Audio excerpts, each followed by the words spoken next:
सत्यनारायण भगवान की जय। जय जय श्री राधा रमण, जय जय नवल किशोर, जय गोपी चित चोर प्रभु, जय जय माखन चोर। वृंदावन बिहारी लाल की जय। श्री सत्यदेव भगवान की जय। आए हम सब मिल करके भगवान श्री सत्यनारायण कथा से पूर्व भगवान का हर नाम संकीर्तन बड़े प्रेम से तालियों की सेवा करते हुए सभी लोग भगवान का हर नाम संकीर्तन करेंगे। बोलो सत्यदेव भगवान की जय। मेरो राधा रमण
करके भगवान श्री सत्यनारायण को ध्यान करते हुए भगवान श्री सत्यनारायण कथा में हम प्रवेश करते हैं। सब लोग ध्यान पूर्वक भगवान की पावन कथा को श्रवण करेंगे। एकदा नेम सारण्ये ऋष्य शौनकाद प्रपच्छे मने सर्वे सुतम पौराधकम खलु वृत्तेन किम्ब्रा प्रांपते वांछितं फलम तत्सर्वं सोतुमिच्छामि कथवस्य महामुने। नारदेनेव संप्रष्टो भगवान कमलापति। बोलो श्री सत्यनारायण भगवान की जय।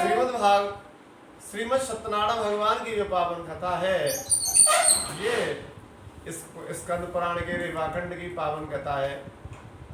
तो कथा के अंतर्गत वर्णन आवे कि एकदा नैमिषारण्य, एक समय की बात है भैया, नैमिषारण्य नाम के तीर्थ में 88,000 ऋषियों ने सूत जी महाराज से प्रश्न किया, महाराज हर युग का अपना अपना लक्ष्य है, क्या उपाय करने से भगवान की प्राप्ति हो सके। सतयुग में सत्यते द्वारा भगवान की प्राप्ति, त्रेतायाम यस्तो मखई, त्रेता में यज्ञ करने से भगवान की प्राप्ति, द्वापरे परिचर्यायाम, द्वापर में परिचर्या से भगवान की प्राप्ति, तो फिर कलयुग में भगवान की प्राप्ति को साधन क्या होगा। तो सूत जी महाराज बोले, ऋषि बरो आपने जो प्रश्न किया है यही प्रश्न एक बार नारद जी ने श्री सत्यनारायण भगवान से जाकर के सतलोक में किया। उनके द्वारा जो उपाय बताया गया वही पावन कथा आज मैं आप लोगों को सुना रहा हूँ। एक समय की बात है कि देवर्षि नारद सभी लोकन में भ्रमण करते हुए एक बार या पृथ्वी लोक में आए हैं या मृतलोक में आए हैं। यहाँ करके नारद जी पृथ्वी लोक पर घूमते हुए संसार के प्राणियों की कुशल खेम पूछने लगे। तो जितने भी प्राणी नारद जी के लिए मिले सभी प्राणी नारद जी से कहने लगे, सब अपने अपने दुख की चर्चा करने लगे। संसार में जितने भी प्राणी हैं कोई ना कोई दुख से दुखी है, कोई तन दुखी, कोई मन दुखी, कोई धन बिनु रहते उदास, थोड़े थोड़े सब दुखी, एक सुखी हरि को दास। जो संसार में आए हुए प्राणी कोई ना कोई बा के लिए कष्ट लगे हुए है। तो हमारा कलयुग के प्राणियों के कल्याणार्थार्थ जब प्रश्न किया तो कहने लगे, नारद जी ने विचार किया क्या उपाय बताओ इन लोगों के लिए। अंतिम उन्होंने यही विचार किया कि सत्यलोक में चलकर के सत्यनारायण भगवान से इनको उपाय पूछा जाए। तो श्री सत्यनारायण भगवान को ध्यान करते हुए अपने कंधा पर बीड़ा को बजाते हुए नारद जी सत्यलोक के लिए चल दिए। बीड़ा को बजाते हुए कौन से भगवान के नाम को गुणानुवाद कर रहे हैं, आए हम सब मिलकर के भगवान के उन्हीं गुणानुवाद को करें। बोलो श्री सत्यदेव भगवान की जय। श्रीमन नारायण नारायण नारायण, श्रीमन नारायण नारायण नारायण, श्रीमन नारायण नारायण नारायण, श्रीमन नारायण नारायण नारायण, भक्ति नारायण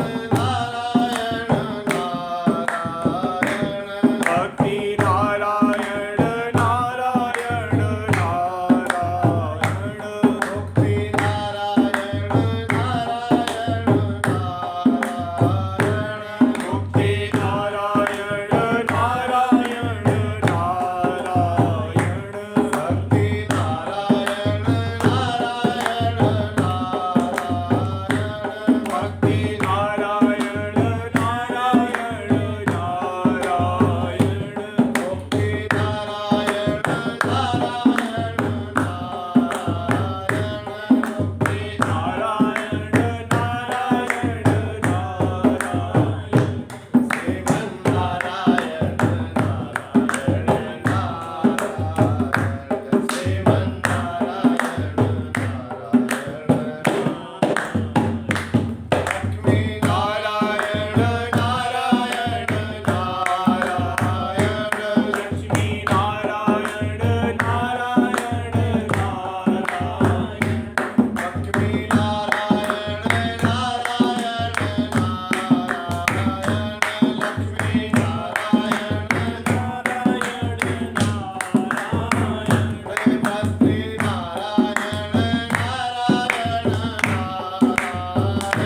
भक्ति नारायण नारायण नारायण, भक्ति नारायण नारायण नारायण, श्रीमन नारायण नारायण नारायण, श्रीमन नारायण नारायण नारायण, सत्य नारायण नारायण नारायण, सत्य नारायण नारायण नारायण, सत्य नारायण नारायण नारायण, सत्य नारायण नारायण नारायण, श्रीमन नारायण नारायण नारायण, श्रीमन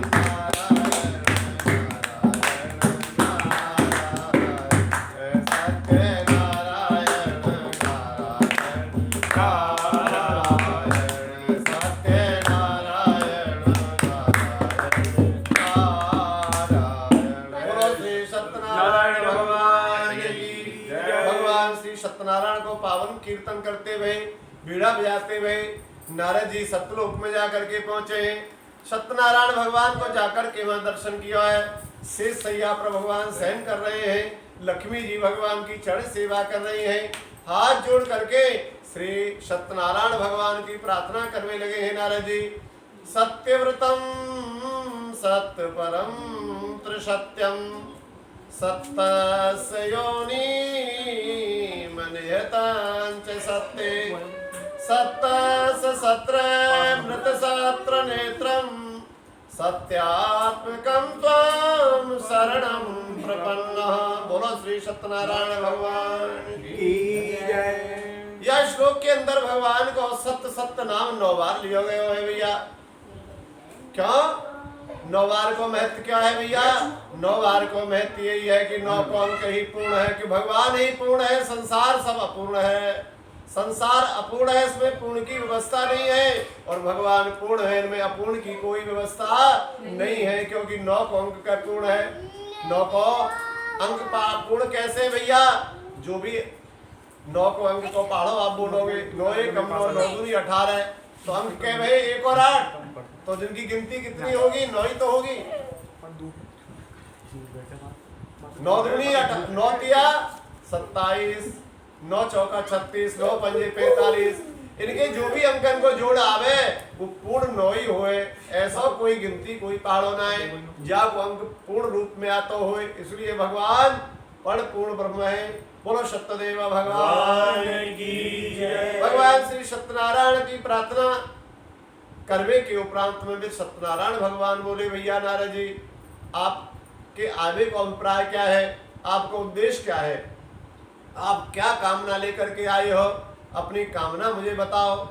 सत्यनारायण भगवान की से नारद जी कहवे लगे, हे श्री सत्यदेव भगवान, एक बार मैं विचरण करता भयो, घूमता भयो, मृतलोक में बीच में पहुंच गए हो महाराज। मृतलोक में जाकर के मैंने क्या देखो कि संसार के जितने भी प्राणी मिले वो सब दुखी मिले। महाराज हे सत्यदेव प्रभु, आप मेरे ऊपर ऐसी कृपा करो जिससे संसारी लोगों को कष्ट दूर रह जाए। सत्यनारायण भगवान बोले, नारद जी आप वास्तव में बड़ो ही परोपकारी संत हो।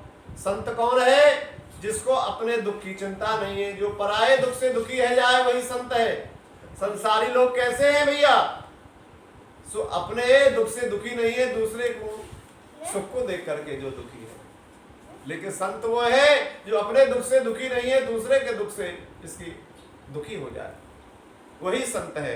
तो नारद जी से भगवान बोले, अरे नारद जी तुमने परोपकार करने की कामना से प्रश्न किया है। अब मैं आपके लिए कलयुग के में जो उपाय है वो आपके लिए बता रहा हूँ। सरल उपाय आपको यही है कि कलयुग के प्राणी की एक तो पहली बात तो यह है कि आयु ही कम है, और आयु के अलावा समय को बड़ा अभाव है।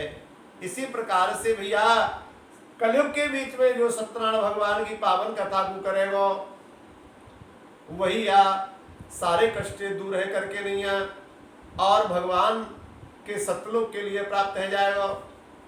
नारद जी बोले, तो प्रभु या को कौन से दिना कथा को करना चाहिए? कथा को विधि विधान क्या है? और सबसे पहले कथा को कौन ने किया है? ऐसे अनेक प्रश्न नारद जी ने सत्यनारायण भगवान से किए हैं। तो पहला प्रश्न किया है, महाराज यह कथा को कौन से दिना करना चाहिए, कौन से समय पर करना चाहिए? तो भगवान कह रहे, मेरी कथा पूजा करवे में दिन की कोई प्रधानता नहीं है नारद जी। मेरी कथा करवे में तो मात्र भावना की प्रधानता है कि भाव का हूँ मैं, और भाव ही एक सार है। भाव से मुझको भजे, सुभम से बेड़ा पार है। कथा में भाव की प्रधानता है, समय और दिन की कोई प्रधानता नहीं है। किसी भी दिना और किसी भी समय पर मेरी कथा पूजा को किया जा सके भैया। अच्छा महाराज, पर दूसरा प्रश्न क्यों महाराज, आपकी पूजा का विधिदान क्या है वो बताओ? तो भगवान बोले, नारद जी जा व्यक्ति को सत्यनारायण भगवान की कथा करनी हो तो सबसे पहले सत्य को आचरण करता भयो, संध्या क्रिया से निवृत्त है करके नहीं आ। श्री सत्यनारायण भगवान की पूजा को विधि विधान ये है कि दूध दही घी शहद बूरा और पंचामृत ये 5 वस्तु से भगवान को अभिषेक करवाना चाहिए। या को नाम क्या है? पंचामृत। ये 5 वस्तु से मिलो भयो एक अमृत के तुल्य है। मैं आपसे प्रश्न करूं, क्या कभी आपने अमृत को देखा है? नहीं देखा। क्या अमृत को आपने पान किया है? पान भी नहीं किया। भैया आपने अमृत पियो भी है और पान भी किया है। वो कौन सा अमृत है? जो आज सत्यनारायण भगवान के अभिषेक के रूप में दूध, दही, घी, शहद और बूरा 5 वस्तु से मिलो भयो जो है पंचामृत है। यही तो अमृत है। इसके पान करने से दुख दौर्भाग्य नाशाय, सर्व पाप क्षयाय च। विष्णु पंचामृतम पीत्वा पुनर्जन्म न विद्यते। इससे अनेक प्रकार के दुख दौर्भाग्य नष्ट हो जाए। दुख दौर्भाग्य ना सर्व पाप क्षयाय च, और सर्व पापन को क्षय जाए। और जो या पंचामृत के लिए पान करे भैया, बाकी लिए अकाल मृत्यु कभी नहीं आवे है। ये ऐसा अमृत को पान है। लेकिन हमारे ऋषि मुनि ने धर्म को विज्ञान से जोड़ दिया। धर्म से विज्ञान इसलिए जोड़ दिया, धर्म आप करोगे, धर्म करवे थे आप उसको लाभ भी प्राप्त कर सकोगे। तो अमृत को नित्य प्रति यदि पान किया जाए तो सर मैं गारंटी के साथ मैं कह रही हूं भैया, किसी को कोई रोग नहीं हो सकता है। और रोग हो जाता है तो रोग की निवृत्ति भी इस पंचामृत के पान करवे से हो जाती है, क्योंकि आपका नाम ही पंचामृत है। तो भगवान को पंचामृत से अभिषेक करवावे और भगवान के लिए कदली फल, केला के फल अर्पण करे, मिठाई फल भोग अर्पण करे, पंजीरी को सवा इकट्ठा करके भोग लगावे। उसके बाद में स्कंद पुराण के रेवाखंड में थे जो सत्यनारायण भगवान की कथा को वर्णन किया गया है, वह कथा के 5 अध्याय के लिए श्रवण करें। कथा सुनने के उपरांत में भगवान की आरती, बाकी बाद में पुष्पांजलि प्रदक्षिणा करते भय कथा को समापन होता है। भैया जो भारतीय श्रोता कथा सुनने आवे वो भगवान को पंचामृत लेकर के, पंजीरी प्रसाद लेकर के घर के लिए प्रस्थान करें। और प्रस्थान करें तो वहाँ को भी नियम बताया गया है कि घर तक जाएं तो भगवान को स्मरण करते हुए, कीर्तन करते हुए घर को विदा होए।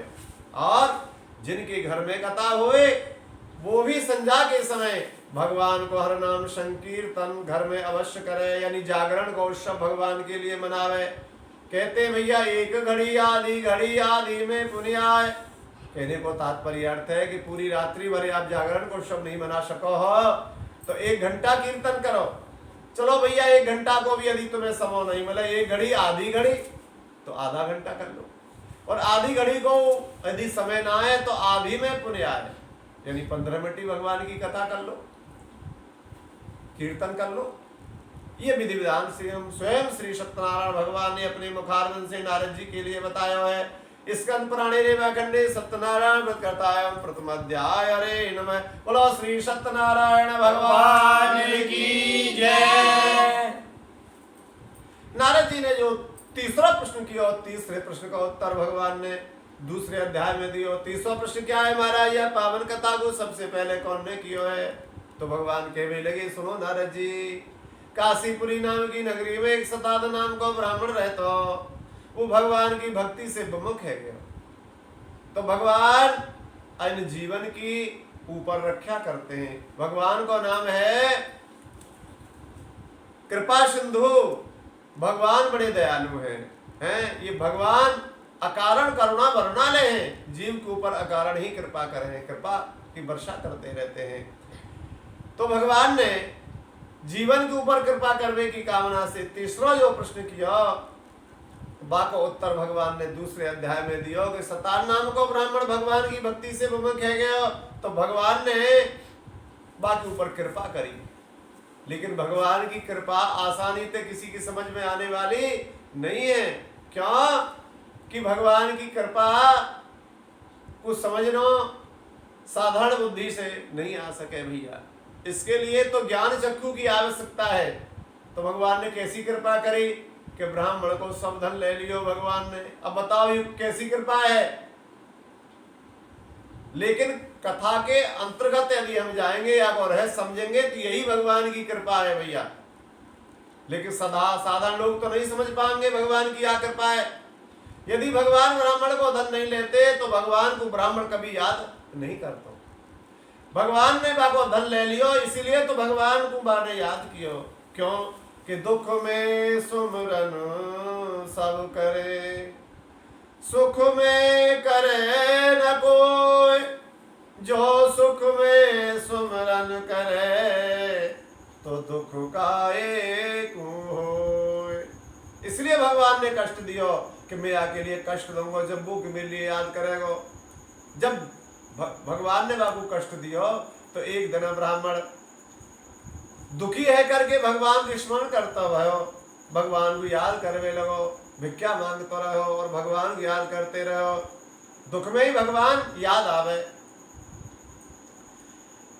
तो भगवान को स्मरण किया कि साईं तनो दीजिए जामे कुटुंब समाए, मैं भी भूखा ना रहूं साधु न भूखा जाए।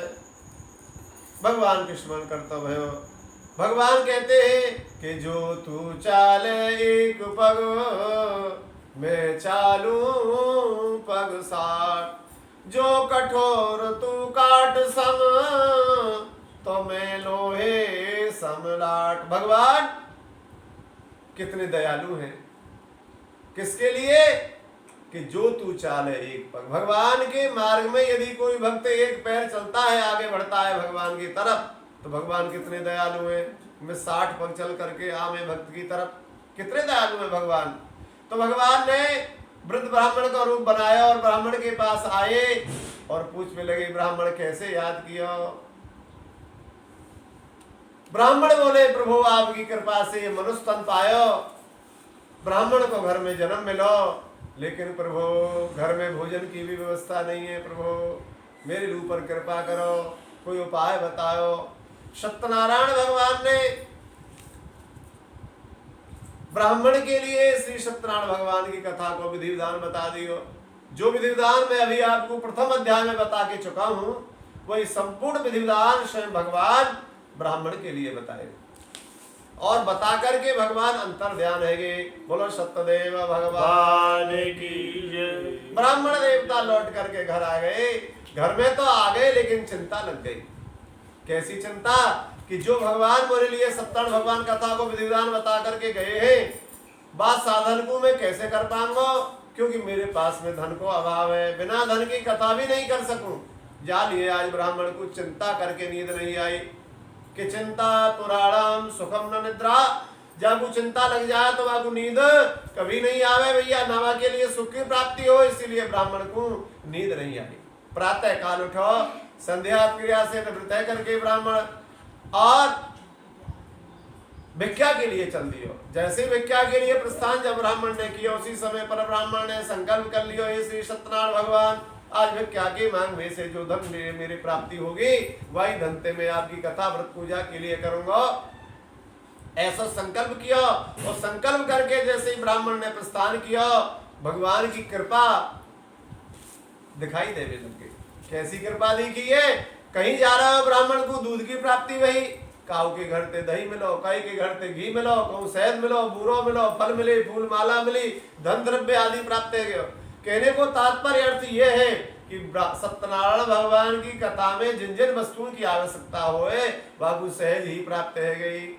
यह है भगवान की कृपा, यह है भगवान का अनुग्रह है। बोलो सत्यदेव भगवान की जय। सामग्री को लेकर के ब्राह्मण आयो, ब्राह्मण ने दूसरे ब्राह्मण को निमंत्रण देकर अपने घर बुलायो, क्योंकि ब्राह्मण भी अपनी पूजा पाठ को क्रम स्वयं अपने आप नहीं करे भैया। ब्राह्मण भी दूसरे ब्राह्मण को ही बनावे तभी वहां को फल प्राप्त हुए। बोलो सत्यदेव भगवान की जय। ब्राह्मण के द्वारा बड़े श्रद्धा भक्ति भाव से सत्यनारायण भगवान की पूजा भई, भगवान की कथा भई, रात्रि में जागरण नाच अनुष्ठान करवायो, बड़े प्रेम से भगवान को प्रसाद पायो। ब्राह्मण को दक्षिणा देकर के ब्राह्मण ने विदा कर दियो। ब्राह्मण के घर में जब कथा है गई तो भगवान की कृपा बरसने लगी। धीरे धीरे वो ब्राह्मण भगवान की कृपा से धन धान के लिए प्राप्त है गयो, ऐश्वर्य प्राप्त है गयो।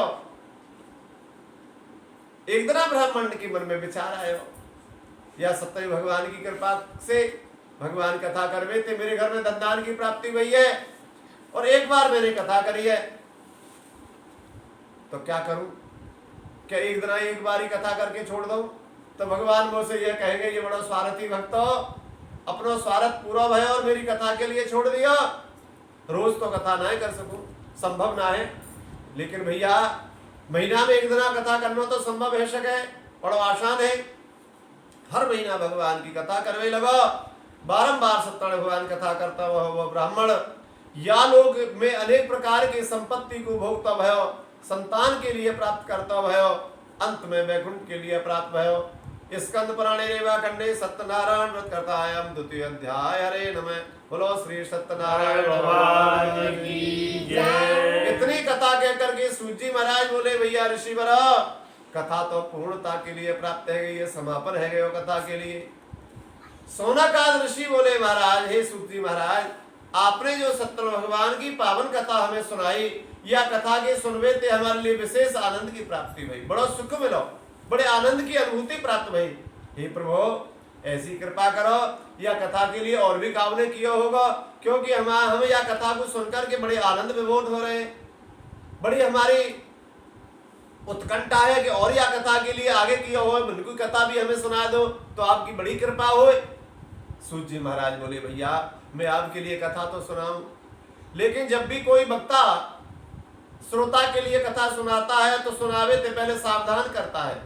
भैया सावधानी कैसी होनी चाहिए कि इस कथा के अंदर क्या सावधानी है कि देखो हम शरीर थे तो कथा में बैठे हैं और हमारा जो मन है ना, मनी राम को हम दुकान को हिसाब किताब कर भी बाहर चलो जाए तो कथा को पूर्ण फल प्राप्त नहीं होता है भैया। यानी कथा के अंदर शरीर और मन दोनों साथ साथ होना चाहिए, तभी कथा को पूर्ण फल प्राप्त होए। जब भी कोई वक्ता श्रोता कथा सुनावे तो यही सावधानी करे भैया, शरीर और मन साथ साथ होना चाहिए। सोनकदास ऋषि बोले, महाराज हमारा मन और हमारा शरीर एक साथ है, कृपा करो महाराज आगे कथा को वर्णन करो। तो कहने लगे, भैया ध्यान से कथा को श्रवण करो। एक उल्कामुख नाम को राजा भयो, वो राजा कैसो, यानी अपनी इंद्रिय के जिये जीत रखो, सत्य बोलवे बारो राजा, प्रतिदिन मंदिर में जातो भगवान के दर्शन करता, और दर्शन के बाद जो मंदिर के अंदर ब्राह्मण मिलते थे सबको दक्षिणा देकर के उनको संतुष्ट किया करे हो। ऐसा सुंदर स्वभाव को जो राजा हो, तो बाकी जो रानी थी वो भी पतिव्रता धर्मपरायणा सुशील राजा की तरह ही बड़ी धर्मपरायणा थी। एक दिन की बात, वे दोनों राजा रानी एक भद्रशिला नदी है, वह नदी के किनारे पर श्री सत्यनारायण भगवान की पावन कथा को कर रहे। इतने में साधु नाम को साहूकार व्यापार से लौट करके अपने घर के लिए जा रहे हो, लेकिन नदी के किनारे राजा को कथा करता हुआ देखो तो वो साहूकार राजा के समीप पे पहुंच गयो और समीप पे जाकर के राजा से प्रश्न किया, हे राजन आप क्या उद्देश्य लेकर के भगवान की यह पावन कथा के लिए पूजा पाठ करते हो? महाराज कृपा करके मुझे बताओ आपका उद्देश्य क्या है? राजा बोले, भैया साहूकार यदि तू उद्देश्य के बारे में पूछता है तो मेरा उद्देश्य एक है, बोल क्या कि मेरे संतान नहीं है, संतान की कामना से मैं सत्यनारायण भगवान की कथा कर रहा हूं। साहूकार बोलो, राजन मैं अपने मन की बात आज आपके लिए बता रहा हूं, यदि संतान आपको नहीं है तो संतान मेरे भी नहीं है। हे राजन यदि आप सत्यदेव की कृपा से संतान की प्राप्ति है जाए तो कृपा करके यह कथा को विद्वान मेरे लिए भी बताओ, जिससे यह कथा के लिए मैं करूं और मेरे भी संतान की प्राप्ति है जाए। राजा ने सत्यनारायण भगवान की कथा को जो विधि विधान हो वो सब विधि विधान बड़े विस्तार से साहूकाल के लिए बता दिए। साहूकार सत्यनारायण भगवान की कथा को विधि विधान पूछ के और अपने घर के लिए चल दिया। कालांतर में वो साहूकार जब अपने घर पहुंचा तो राजा के द्वारा बताया हुआ सत्यनारायण भगवान को जो विधि विधान हो वो अपनी पत्नी लीलावती से जाकर के निवेदन कर दिया। लीलावती ने तुरंत अपने पति के लिए और कहने लगी, पतिदेव आपने बहुत सुंदर बात मेरे लिए सुनाई है, मैं आपसे यही आग्रह करती हूँ, यही निवेदन करती हूँ कि जो राजा ने आपके लिए सत्यनारायण भगवान कथा को विधि विधान बताया है संतान के लिए, मैं चाहती हूँ प्रभु यहाँ के लिए आप शीघ्र कर दो, जिससे हमारे घर में संतान को जन्म है जाए, जिससे हम सुखी हो जाएं। लेकिन साहूकाल के मन में एक विचार पैदा है गया, देखो भैया 6 शत्रु हैं हमारे। कौन कौन से शत्रु हैं? अरे बाहर को शत्रु तो कब आक्रमण करेगा कह नहीं सकते, लेकिन ये अंदर बैठे हुए 6 शत्रु हमारे ऊपर हमेशा आक्रमण करते रहते हैं। ध्यान रखना भैया, काम, क्रोध, लोभ, मोह, मद और मत्सर, ये 6 शत्रु हमारे अंदर ही बैठे हुए हैं। तो काम, क्रोध, लोभ, जो तीसरा शत्रु है, लोभ का शत्रु, वही साहुकाल के हृदय में पैदा है। अरे देवी, हमने सत्यनारायण भगवान की कथा तो करी और कथा में हमने खर्चा किया, 1000-2000 रुपया खर्चा कर दिया और फिर वो संतान न भई तो हमारा खर्चा जो धन बेकार चलो जाएगा। यदि सत्यनारायण भगवान में सामर्थ्य है तो हमें कथा से पहले ही संतान दे, और संतान भगवान हमको दे देंगे तो बातें पीछे हम कथा के लिए कर देंगे। ऐसा संकल्प कर लियो। भगवान बोले ये जी बड़ा निष्ठुर है, चलो आज यार संकल्प तो कियो, या कि मन में तो आई मेरी कथा करवे की। भगवान ने आशीर्वाद दे दिया और भगवान के आशीर्वाद से लीलावती के गर्भ से 9 महीने के बाद में ही एक सुंदर कन्या को जन्म है गया। जब घर में कन्या को जन्म भयो, तुरंत लीलावती अपने पति से बोली, महाराज आपने संकल्प किया कि हमारे घर में संतान हो जाएगी तो सत्यनारायण भगवान कथा करेंगे। आज कन्या को जन्म है गो, कन्या को नामकरण संस्कार भी है जाए और भगवान सत्यनारायण की कथा भी है जाए। कितनी सुंदर बात है। साहुकाल ने कही, अरे देवी, कन्या को घर में जन्म भयो है, यदि बेटा को जन्म है जाए है गयो हो तो निश्चित रूप से हम सत्यनारायण भगवान कथा करते। तो महाराज पर अब कब कथा करोगे? लेकिन एक बात और बतावे भैया कि कन्या जितनी अच्छी होती है इतना पुत्र कभी अच्छा नहीं होता। बोलो सत्यदेव भगवान की जय। कन्या तो लक्ष्मी का रूप होती है भैया, है? इसीलिए बोले भैया ऐसा है महाराज, अब कथा नहीं करोगे? बोलना तो बोला अब कथा कब करोगे ये भी बता दो मुझे। बोले कन्या का जब विवाह होगा उस समय कथा हो जाएगी महाराज। ऐसा कहकर के कथा के लिए टाल दियो, और यही सबसे बड़ी भूल है। शास्त्र ऐसा कहता है, शुभम शीघ्रम कुर्यात्, शुभ काम के लिए हमें जितना शीघ्र हो जाए उतना शीघ्र करना चाहिए, पीछे के लिए कभी नहीं टालो। कथा के लिए टाल दियो। धीरे धीरे कन्या चंद्रमा की कला की समान बढ़ने लगी। चंद्रमा की कला की समान कन्या बढ़ती तो साहुकाल ने वह कन्या को नाम कलावती नाम रखी। धीरे धीरे कन्या घर में वृद्धि को प्राप्त हुई। जब कन्या वृद्धि को प्राप्त होने लगी तो पिता की चिंता बढ़ गई। अरे यहाँ को विवाह भी करना है और विवाह करने के लिए धन की आवश्यकता हो, सो धन मेरे घर में नहीं, तो क्या करूं? परदेश में जाकर के थोड़ा व्यापार करूं, तभी तो कन्या को विवाह कर पाऊंगा। ऐसा मन में विचार करके परदेश में चला गया। परदेश में जाकर के व्यापार किया। व्यापार करते करते धन को संग्रह करने लगो। कालांतर में बहुत समय व्यापार करते करते जब धन की प्रचुर मात्रा है गई तो वह धन लेकर के वो साहूकाल अपने घर आयो। घर में आकर के वह साहूकाल ने क्या देखो, अरे आज तो हमारी कन्या सखी के संग में घूम रही है, यानी कि विवाह के योग है गई, तो हमें आपको विवाह कर देना चाहिए। तो क्या करें? विवाह तो तब हो या के लिए बर होए, तो बर खोजबे के लिए अपने दूत भेज दियो, भैया हमारी कन्या को बर खोजबे के लिए जाओ। तो साहूकाल को जो दूत हो वो बर खोजबे के लिए कांचरपुर नाम के नगर में गयो। ये कांचरपुर नाम का नगर कौन सा है? जहाँ नगर को आजकल कलकत्ता नाम से जानो जाए, वही कांचरपुर नाम को नगर हो। पहले वहां जाकर के उस सेवक ने कन्या के लिए बर खोजने की चेष्टा करी। खोजते खोजते एक दिन बापू एक सुंदर वैश्य पुत्र दिखाई दियो, सुंदर भी है गुणवान भी है। वह पुत्र को लेकर के वो दूत लौट करके साहूकाल के पास में आया और साहूकाल से बोलो, महाराज मैं आप पुत्र को ले आयो, देख करके आगे करो। साहूकाल ने वह पुत्र के लिए सुंदर देखो, गुणवान देखो, कन्या के योग बढ़ जानो और व्यापार में भी दक्ष है, चतुर है, ऐसा सगुण संपन्न जमाई के लिए समझ करके नहीं अपनी कन्या को कन्यादान वह पुत्र के संग में कर दियो। धूमधाम से विवाह कियो, खूब दहेज दियो, लेकिन फिर भी सत्यनारायण भगवान की कथा करना भूल गए। आप लोगों को मालूम है कि विवाह के समय पे कितने काम फैल जाए, 50 तरह के काम, सैकड़ों तरह के काम कथा की कौन याद रखे भैया। विवाह तो खूब कियो, धूमधाम से विवाह कियो, खूब दहेज दियो, लेकिन सत्यनारायण भगवान की कथा करना भूल गए। एक दिन हमारे मन में विचार आयो, अरे भैया मेरे घर में तो केवल एक कन्या ही कन्या है, पुत्र नहीं है, तो क्या करना चाहिए? जाके घर में पुत्र नहीं हो, कन्या ही पैदा हो, तो विवाह के पास में एक ही उपाय है कि कन्या को और जमाई को अपनो घर जमाई रख लियो जाए। साहूकाल ले पुत्र के लिए अपनो घर जमाई रख लियो। एक दिन साहूकाल के मन में बैठे हुए एक विचार आया, भैया बैठे हुए तो राजा को खजानो खाली है जाए।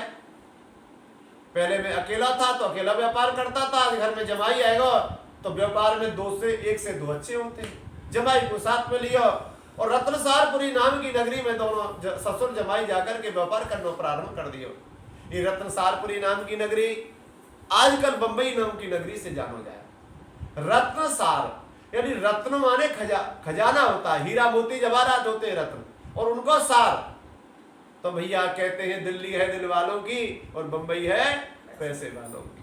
ये बंबई में इतना पैसा क्यों है? आपको अर्थ क्या है कि देखो भैया लक्ष्मी जी कहां से प्रकट हुई हैं? लक्ष्मी जी समुद्र से प्रकट हुई, और बंबई जो नगरी है वो समुद्र के किनारे बसी हुई है। तो जहां लक्ष्मी का प्राकट्य होगा, जहां लक्ष्मी पैदा होगी, धन इसीलिए वहां ज्यादा है बंबई के अंदर। लेकिन धन में भी एक दोष है, जितना धन व्यक्ति के पास में बढ़ता है वो और धन ज्यादा बढ़ावे की प्रयत्न करता रहे। चंद्र के आज दोनों साहूकारों ने विचार किया, धन तो इकट्ठा किया, धन और बढ़ा देना चाहिए। तो बंबई को छोड़ करके चंद्रकेतु राजा के रमणीक नगर में व्यापार को बढ़ावे के लिए चले गए और भगवान को भूल गए, भगवान की कथा को विस्मृति कर दी और धन बढ़ावे की चेष्टा करने लगे। तो भगवान ने तुरंत विचार कर लिया कि साहूकार मोह भूल गयो और या को चित्त और या को मन धन में समाहित है गयो है, तो यह मोह को कैसे याद करेगा? मेरे लिए तभी याद कर सके जब आगे लिए कोई कष्ट हो। जीव बड़ा निष्ठुर है, जब तक कष्ट ना हो तब तक भगवान याद ना करे, सुख में भगवान को भूल जाता है। तो भगवान ने बस साहूकाल के लिए एक श्राप दे दिया कि जा तेरे लिए महा दारुण दुख महा कठिन कट जाकर के प्राप्त है जाए। तो जहां साहूकाल चंद्रकेतु राजा के रमणीक नगर के किनारे जंगल में बैठे हुए और भगवान को वहीं से श्राप प्रारंभ है गया। भगवान ने अपनी योग माया से दो चोर बना दिए। चोरन ने राजा खजाने में जाकर के चोरी करी, चोरी करके धन को लेके चल दिए। चोरी करने के लिए प्रवेश किया, वास्तव में काहुआ दिखाई नहीं दिए क्योंकि वो माया के चोरी में गया। जैसे ही चोर बाहर निकले सिपाही को दिखे में लग गए। सिपाही ने सोची अरे भैया हमारे होते हुए चोरी कैसे है गई? अरे चोरी तो इसलिए हो गई कि माया के चोरे जब आए थे तो दिखाई नहीं दिए, जाने लगे तो दिखाई देने लगे। आज सिपाही ने विचार किया कि प्रातः काल होते ही राजा हमसे पूछेगा और खजाने में चोरी कैसे भई, तो क्या जवाब दे पाएंगे? कैसो पहरो लगायो? हो सकता है तुम चोरों के साथ मिल गए हो तो राजा स्वयं हमें ही दंडित कर देगा, इसलिए क्या करें, चोरन को पकड़ के राजा के सामने उपस्थित करें। अब तो सिपाही ने चोरन के पीछे जैसे ही दौड़ लगाई, चोरन ने जैसे ही पीछे मुड़ के देखे कि राजा के सिपाही आ रहे हैं तो थरथर कांपने लगे। चोर भय से व्याकुल हो गए और चोरन ने मन में विचार किया हमारा तो चोरी को काम है, आज चोरी यहाँ नहीं करी तो कल किसी दूसरे जगह जाकर कर लेंगे, और पास में राजा को धन हमारे पास में रहे तो निश्चित पकड़े जाएंगे और राजा है सके हमें फांसी की सजा प्राण दंड भी दे सके।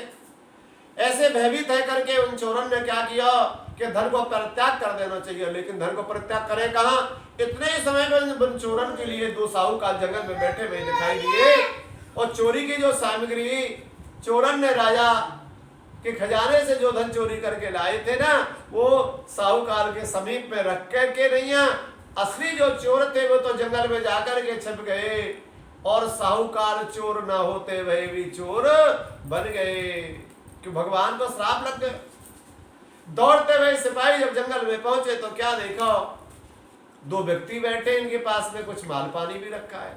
समीप में जाकर के देखा तो जो राजा के खजाने से जो द्रव्य धन चोरी भयो है वही इनके पास में रखो भयो मिलो है। तुरंत जाकर के सिपाही ने पकड़ लिए और कहने लगे अरे चोरो, आपने राजा खजाने में चोरी करी और जंगल में आकर के छिप गए हो। साहूकार बोले भैया हम चोर नहीं है, हम तो साहूकार है, हमने तो ये धन परदेश से पैदा किया है, व्यापार से के द्वारा हमने धन को संग्रह किया है। लेकिन बोले ये धन तुम्हारा कमाया हुआ है कि राजा का धन है, देखो तो सही। लेकिन आज वैश्वी चकित रह गई, अरे ये क्या भयो, ये धन हमारे पास में कहां से आ गए हो, ये तो धन आया कहां से, ये भगवान की माया। अब तो वो जो है चोर जो थे, सिपाही ने दो साहूकालन को पक्को चोर समझियो, क्योंकि इन्हीं के पास में धन मिला है, तो ये पक्के चोर है हमारा, पृथक के लिए प्रमाण की क्या जरूरत है, आप बताओ। सिपाही उन दोनों साहूकालन को पकड़ के ले गए और राजा के सामने उपस्थित कर दिए। कहने लगे, महाराज चोर भी मिल गए और आपको धनवीर के पास से मिल गया। वे दोनों साहूकार राजा तक जो सफाई देने लगे, लेकिन भगवान के श्राप के कारण राजा ने कोई सफाई नहीं सुनी। और ये सुनो कि चोर धन, इन चोरन के पास ही आपको धन मिला है। तुरंत राजा को भी आज्ञा है कि चलो इनके लिए कारागार में डाल दिया जाए। राजा की आज्ञा को पालन भयो, दोनों साहूकार के लिए कठिन कारागार में डाल दियो। लेकिन भैया अब इनके घर की कथा सुनो। जब लीलावती कलावती रहती थी, आज उनके घर में वही चोर पहुंच गए जो राजा के खजाने से धन चोरी किया थे। वही जा करके पहुंचे और राजा पहुंच गए तो क्या देखो, लीलावती कलावती के घर में जितना भी धन था वही चोर पूरा धन चोरी करके ले गए। प्रातः काल हुआ, लीलावती कलावती ने घर देखो तो घर में क्या देखो, घर तो खाली है हमारा, भोजन की भी व्यवस्था नहीं है। तो जाकर घर में भोजन की व्यवस्था नहीं होगी तो क्या करेगा। अब तो वो दोनों भैया बेटी घर घर भिक्षा मांगे, पेट की पूर्ति करे। एक दिन संयोग ऐसा भयो कि कलावती नाम की कन्या एक ब्राह्मण के घर में भिक्षा के लिए गई, लेकिन प्रभु की ऐसी कृपा कि जब ब्राह्मण के घर में भिक्षा हो गई, वह ब्राह्मण के घर में ही सत्यनारायण भगवान कथा है रही। तो कलावती ने बड़े प्रेम से श्री सत्यनारायण भगवान की कथा सुनी। कथा सुन करके नैया रात्रि में घर लौट करके आई। मैया बोली, बेटी तू एक बात बता, आज रात्रि में लौटने को कारण क्या है। अरे सियानी बहन बेटी के लिए कभी रात्रि में बाहर नहीं घूमना चाहिए। आज हाथ जोड़कर लीलावती से कलावती बोली, मैया आज मेरे विलंब होने को कारण एक है कि मैं जहाँ ब्राह्मण के घर में भिक्षा के लिए गई थी, वह ब्राह्मण के घर में सत्यनारायण भगवान कथा है रही। सत्यनारायण भगवान कथा है रही तो मैंने कथा सुनी और भगवान को प्रसाद लिया, इसलिए मुझको आवे में विलंब है और रात्रि है। सत्यनारायण भगवान को नाम सुनते लीलावती कलावती से बोली, देख बेटी, जब सत्यनारायण भगवान को जो तेरे नाम लिया है, ये सत्यनारायण भगवान को कथा करवे को तेरे पिता ने संकल्प किया, बस संकल्प को करे वह थोड़े दिन नहीं हुए, बेटी बहुत दिन बीतीत है गई। मेरा कहवे को तात्पर्य अर्थ है कि तेरा जो हमारे घर में जन्म भयो है, सत्यनारायण भगवान कथा के संकल्प के द्वारा भयो है। आज तेरी अवस्था कितनी है गई, इतना समय व्यतीत है संकल्प को किया भयो, आज तक तेरे पिता ने वह सत्यनारायण भगवान कथा को संकल्प नहीं किया। पहले हमारे घर में कोई प्रकार की कमी नहीं, लेकिन आज बेटी वह सत्यनारायण भगवान की कथा करवे न करवे से हमारे घर में रोजाना भिक्षा मांग करके हम भोजन कर रहे हैं। इतनी विषम परिस्थिति आ गई है। इस अब मैं समझ गई कि सत्यनारायण भगवान हमसे रुष्ट है के रहे। अब हमें जैसे बने तैसे ही सत्यनारायण भगवान की कथा को करना चाहिए। दोनों भैया बेटी घर घर भिक्षा मांग करके जो धन लाती, उस धन में से कुछ तो भोजन कर लेती और कुछ उसी धन में से भगवान की कथा के लिए बचा के रख देती। कालांतर में इतना धन दोनों भैया बेटी ने इकट्ठा कर लिया, जाते सत्यनारायण भगवान की कथा है जाए। एक दिन शुभ मुहूर्त आया, कथा की सब सामग्री दोनों भैया बेटी लेकर के आई। एक ब्राह्मण को निमंत्रण देकर घर पे बुलाया गया और बड़े ही श्रद्धा भक्ति भाव से लीलावती कलावती ने बड़े प्रेम से श्री सत्यनारायण भगवान की पूजा करी है। दूध दही घी से भगवान के लिए अभिषेक करवाया और पंडित जी ने बड़े प्रेम से सत्यनारायण भगवान की कथा सुनाई। फिर भगवान की आरती वही, पुष्पांजलि वही, भगवान से हाथ जोड़कर लीलावती सत्यनारायण भगवान से प्रार्थना करने लगी, ही श्री सत्यनारायण भगवान आपकी कथा करने को मेरे पति ने संकल्प किया, लेकिन पति के द्वारा वो संकल्प पूरा नहीं है पाया। प्रभु वही पति को किया वह संकल्प आज मैंने पूर्ण किया दिया है। हे प्रभु आप मेरी पूजा से प्रसन्न है जाओ और प्रभु मेरे लिए एक ही वरदान दो कि मेरे पति जमाई परदेश में जो गए हुए वो शीघ्रता से अपने घर में आ जाएं। बस प्रभु मेरे ऊपर इतनी कृपा कर दो। सत्यनारायण भगवान की कथा है गई, सत्यनारायण भगवान प्रसन्न है गई। आज भगवान मन में विचार करने लगे कि या ने अपने पति और जमाई घर बुलाए हैं, लेकिन या को पति जमाई घर में कैसे आ पावेगा, क्योंकि वो तो जेल खाने में पड़ा हुआ है।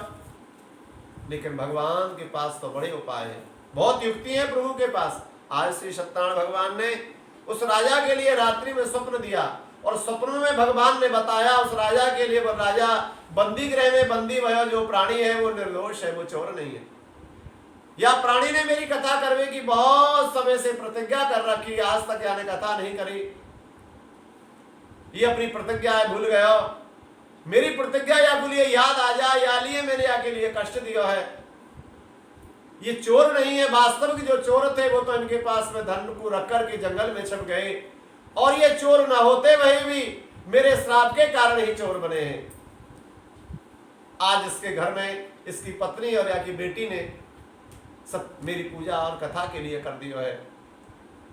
अब या को पाप से ये निर्दोष है गया राजा, अब मेरी तेरे लिए आज्ञा है कि प्रातः काल होते ही दोनों साहुकालन के लिए छोड़ दी जाओ। और एक बात याद रख लीजिए, यदि तेरे साहुकालन के लिए प्रातः काल होते ही नहीं छोड़ो तो राजा फिर मैं तेरो भी धन दौलत नाश कर दूंगा। राजा को भगवान के स्वप्न को देख करके बड़ी चिंता भाई, चिंता तार होकर के राजा संध्यात क्रिया से निवृत्त होकर के प्रातः काल होते ही अपने सभा के मध्य में पहुंचो। सभा के मध्य में जाते अपने मंत्री के लिए बुलायो, और मंत्री को बुला करके भगवान ने जो राजा के लिए सपनों दिया वो सबके लिए बतायो, और तुरंत आज्ञा करी भैया जिस दिन हमने जो व्यक्ति के लिए जेल खाने में डाल दिया है उनको छुड़ा करके लाओ। राजा की आज्ञा को पालन भयो, दोनों साहुकालन के लिए जेल से छुड़ा के लाया भयो, लेकिन जेल खाने में पड़े बड़ी स्थिति खराब है रही साहुकालन की, बाल बढ़ रहे, वस्त्र गंदे है रहे, स्नान आदि तक नहीं किया है।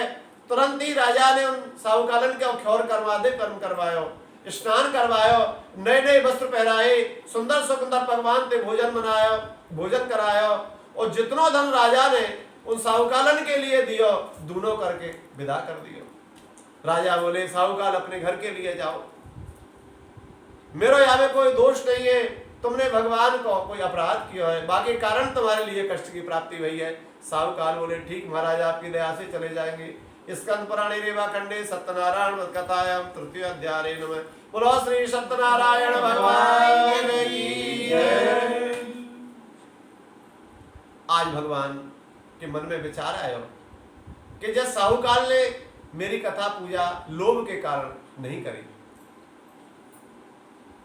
ये भी फल या की पत्नी को ही प्रभाव है। पत्नी ने कथा करी है तब या के लिए मुक्ति है गई, पति ने आशीर्वाद मांगे है, लेकिन यह साहुकाल ने तभी तो मेरी कथा नहीं करी।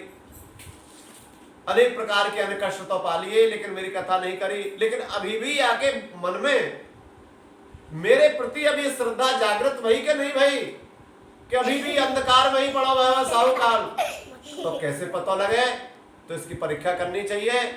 तो भगवान बस साहुकाल की परीक्षा करने के लिए डंडी स्वामी का रूप बनाए, और डंडी स्वामी का रूप बना करके भगवान बस साहुकाल के पास में पहुंच गए। और साहुकाल जब नावे लेकर के जा रहा हो, वहां जाकर के भगवान डंडी स्वामी का रूप बना करके साहुकाल से पूछने लगे, रे भैया साहुकाल जा नावे तू लेकर के जा रहा हो, तेरी नाम में क्या भर रहा है।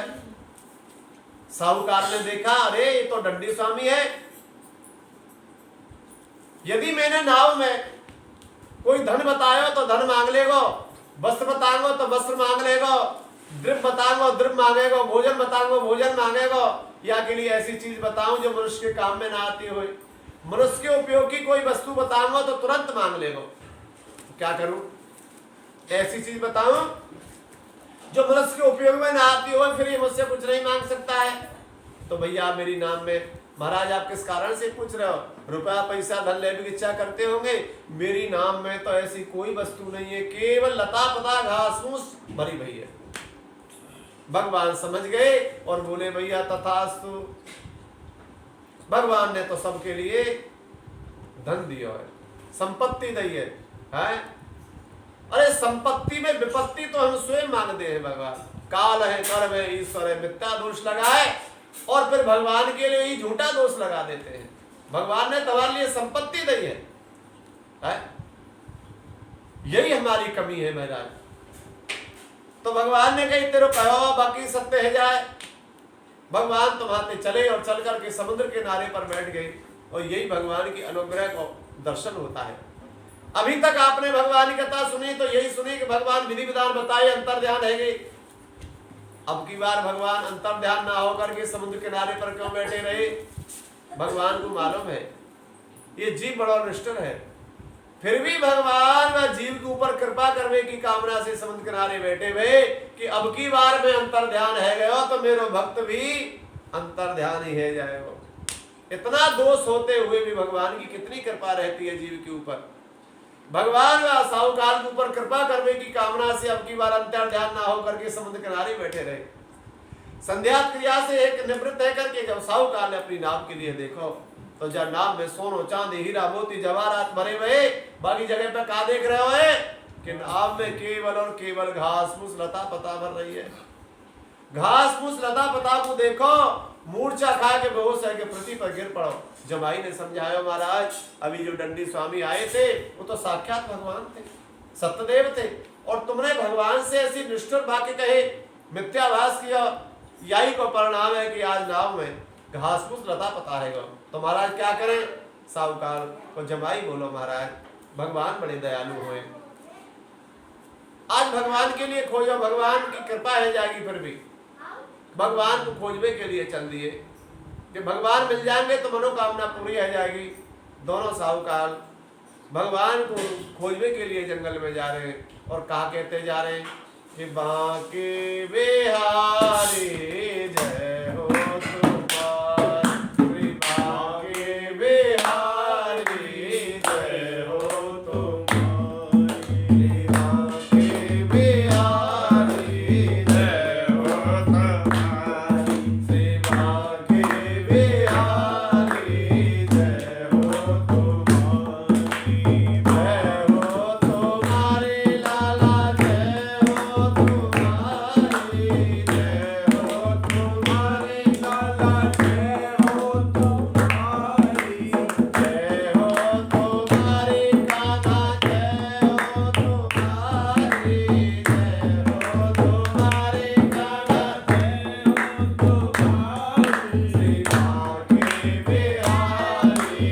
जय हो तुम्हारी, बांके बिहारी जय हो तुम्हारी, जय हो तुम्हारी प्रभु जय हो तुम्हारी, जय हो तुम्हारी कलम जय हो तुम्हारी, बांके बिहारी जय हो तुम्हारी, बांके बिहारी जय हो तुम्हारी, जय हो तुम्हारी प्रभु जय हो तुम्हारी, जय हो तुम्हारी प्रभु जय हो तुम्हारी, बांके बिहारी जय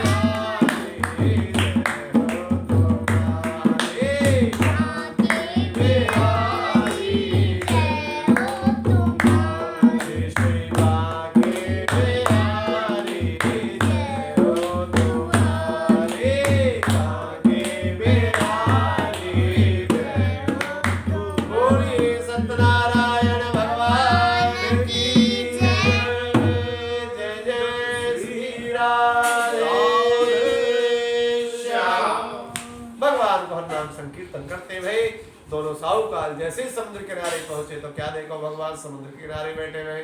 भगवान को पहचान लिया और तुरंत ही जाकर के भगवान की शरणागति है कि भगवान के पैर पकड़े और बार बार क्षमा याचना करने लगे, कहने लगे हे प्रभु जबकि आपकी माया से ब्रह्मादि देवता मोहित है जाए, वे भी आपके गुण और रूप और स्वरूप के लिए नहीं जान पावे।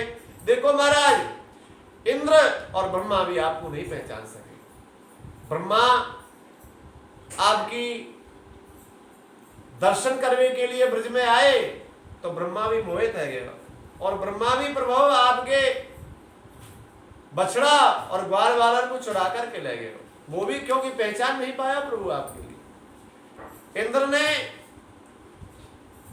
भी आपको नहीं पहचान पाया, और न पहचानने के कारण 7 दिन 7 रात्रि पर वर्षा करते रहो।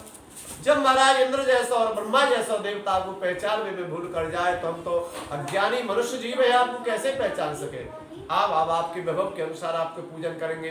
प्रभु आप हमारे अपराध के लिए क्षमा कर दो। भगवान बड़े दयालु है। जब बार बार भगवान से क्षमा याचना करी तो भगवान बोले साहूकाल तुमको क्या चाहिए। साहूकाल बोलो प्रभु मेरी नाम में पहलो जैसो धंधा कर्म शरणागत की रक्षा करो, मेरी नाम में पहलो जैसा धन करो। भगवान तथास्तु कहकर के अंतर ध्यान है। बोलो सत्यदेव भगवान की जय। भगवान अंतर ध्यान है। साहूकाल लौट करके आयो तो क्या देखो अपनी नाव पहले जैसे धन से भरी हुई अपनी नाव को लेकर नगर को चल दियो। कालांतर में नाव नगर के किनारे पहुंच गई। अपनी नाव को नगर के किनारे ठहरा करके अपना दूत साहूकाल ने घर भेज दिया कि जाओ घर सूचना करो महाराज सेठ जी समुद्र किनारे आ गए। दूत आगा पर घर गयो। घर जाकर क्या देखो माँ लीलावती कड़ावती दोनों मैया बेटी भगवान सत्यनारायण की पूजा कथा कर रही। पति को आवे को समाचार जैसे ही लीलावती ने सुनो तो अपनी कन्या कलावती से बोली देख बेटी कथा तो पूरी है गई, थोड़ा काम बाकी है। कितना कि जो श्रोता कथा सुनने के लिए इनको प्रसाद देना बाकी रह गया है, तो इनको प्रसाद दे करके आ जाइए क्योंकि तेरे पिताजी बहुत समय के बाद में परदेश से उनके दर्शन के लिए जा रही हूँ। लीलावती ने तो भगवान को प्रसाद पा लियो और प्रसाद को पाकर के पति के दर्शन को चली गई। कन्या ने क्या किया जितने भी श्रोता कथा सुन में आए सबको प्रसाद दियो लेकिन स्वयं प्रसाद लेना भूल गई और वो भी अपने पति के दर्शन करने के लिए चली गई। भगवान तो अंतर्यामी है। भगवान ने कही अरे ये कन्या ने मेरे प्रसाद को त्याग दियो, जीवन में कितनी बार प्रसाद त्यागेगी, यानी पहले चरण पे आपको ज्ञान दे देना चाहिए। इसलिए भगवान ने क्या किया वह कन्या को जो पति नाव में बैठा हुआ है समुद्र के अंदर वो नाव के सहित ही समुद्र में अलक्षित है गए। कन्या ने अपने पति के बारे में समुद्र किनारे पर जाकर के पूछा तो क्या कहा कन्या तेरा पति तो जो है नाव के सहित जल में डूब गए हो। अब तो कन्या ने पति के नष्ट होने के बाद रात्रि भर विलाप किया और प्रातः काल बोली अरे पिताजी मैं पति की खड़ामू लेकर के सती है जाऊं क्योंकि मेरा पति नष्ट है और मेरे जीने का कोई अधिकार नहीं है। साहूकाल बड़ो दुखी भयो ही श्री सत्यनारायण भगवान हम घर में 3 प्राणी है महाराज कौन से अपराध बनो है बाकी लिए आप मेरे लिए बताओ। पहले तो कोई पहले हमारे घर में संतान नहीं जैसे तैसे संतान भैया को पति आयो तो पति भी नष्ट है और संतान भी हमारी कन्या भी सती है रही है तो महाराज ये कौन से अपराध का परिणाम है। भगवान ने आकाशवाणी द्वारा कहा साहूकाल कि तेरी कन्या मेरे प्रसाद को त्याग करके पति के दर्शन को आ गई है यानी यही अपराध किया है। तू अपराध को प्रायश्चित कर रहा है तो ये युक्ति है अभी भी कन्या तेरी घर जाए घर पर जो प्रसाद रखो बाबू पालेगी लौट के आवेगी पति मिल जाएगा। आकाशवाणी तो सबने सुनी। कन्या ने जब आकाशवाणी सुनी तो शीघ्रता से दौड़ती वही घर गई।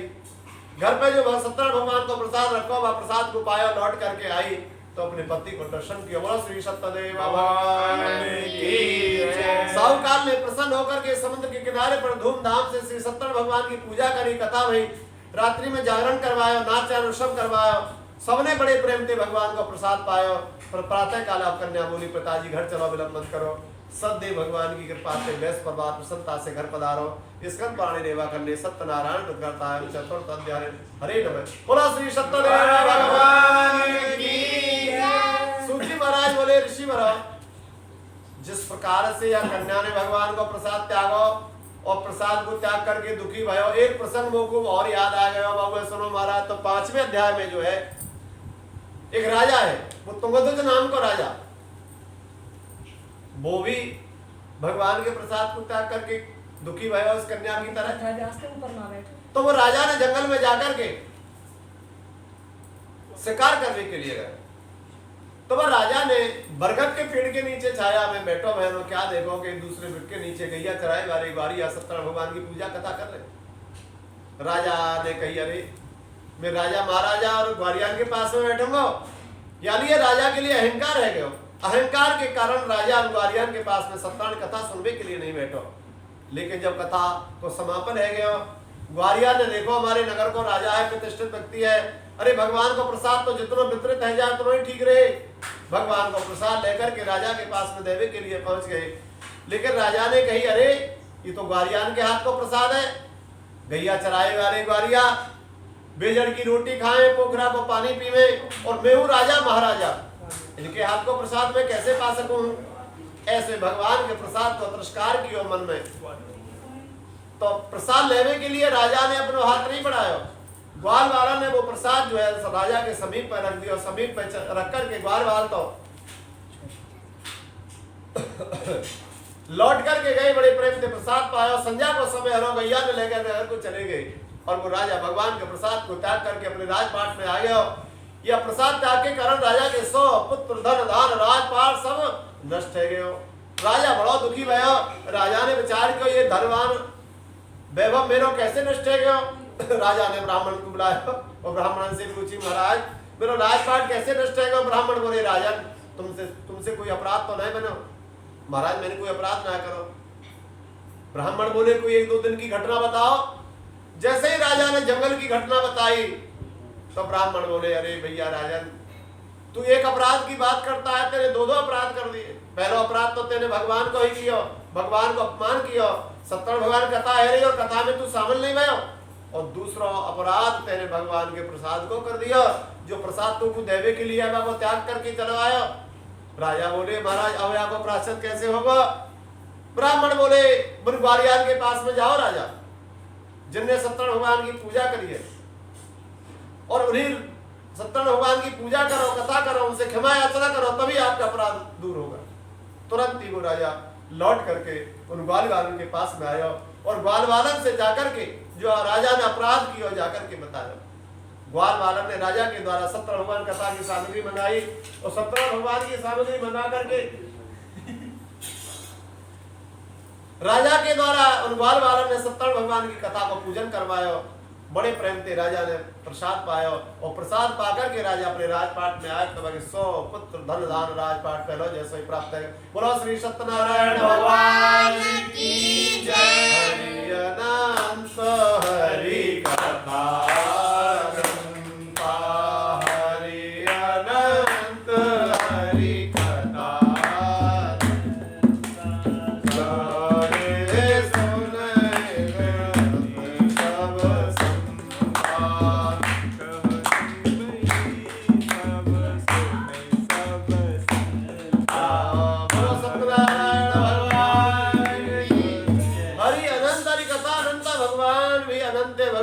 कथा भी अनंत है भैया। अब कथा को सार सुन लो। जो लोग कथा को पूरी कथा ना सुन पावे और भगवान कथा को सार सुन ले तो पूरी कथा को ही फल मिल जाए। फल क्या है महाराज, मानव जीवन को लक्ष्य क्या है। जिन्होंने 70 भगवान कथा करी सबके लिए भगवान की ही प्राप्ति है गई। प्रथम अध्याय में आपने 70 नाम के ब्राह्मण की कथा सुनी, जो जीवन भर अपनी 70 भगवान कथा करते रहे आपको फल का मिलो। दूसरे जन्म में ब्राह्मण के घर में जन्म मिलो, जो सुदामा नाम के ब्राह्मण बने और कथा को फल का मिलो। साक्षात भगवान कृष्ण सांदीपन गुरु के यहाँ प्राप्त भय।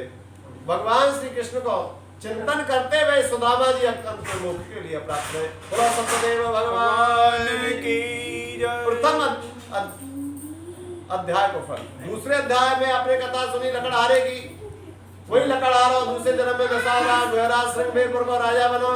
जब भगवान राम मन के लिए गए तब आने अपना राजपाट त्याग कर दिया। गौरी खाद ने भगवान राम की चरण सेवा करे, पर्णकुटी बनाई, सात्री तैयार करे और अंत में वो भी गोलोक धाम को प्राप्त हुआ। बोलो सत्यदेव भगवान की जय। तीसरी कथा उनकामुक नाम की कथा की राजा की कथा से उनकामुक नाम को राजा दशरथ पाया। दशरथ जी के यहाँ राम लक्ष्मण भरत शत्रुघ्न पैदा हुए। रघुनाथ को पूजन कर वो भी वैकुंठ को प्राप्त हुए। चौथी कथा तुमसे नाम के राजा के भाई तुम नाम का राजा मोरध्वज भयो। मोरध्वज ने अकेले पुत्र को आरी से काटो और भगवान कृष्ण के लिए समर्पित कर दियो। वो भी भगवान के श्री धाम वैकुंठ को प्राप्त भयो। 5वें अध्याय में आपने ग्वाल वालन कथा सुनी। यही ग्वाल वाल दूसरे जन्म में मर्ता वृंदावन गोकुल के ग्वाल वाल बने और भगवान श्री कृष्ण को प्राप्त कियो। माखन मिश्री खायो। थोड़े बड़े भये तो भगवान कृष्ण के संग में गैया बछड़ान को चरायो और अंत में सबरे ग्वाल वाल गोलोक धाम को प्राप्त भये। स्कंद पुराण रेवा कंडे पंच स्कंद पुराण रेवा कंडे सत्यनारायण कथा है 5वां अध्याय। बोलो श्री सत्यदेव भगवान की जय। श्री कृष्ण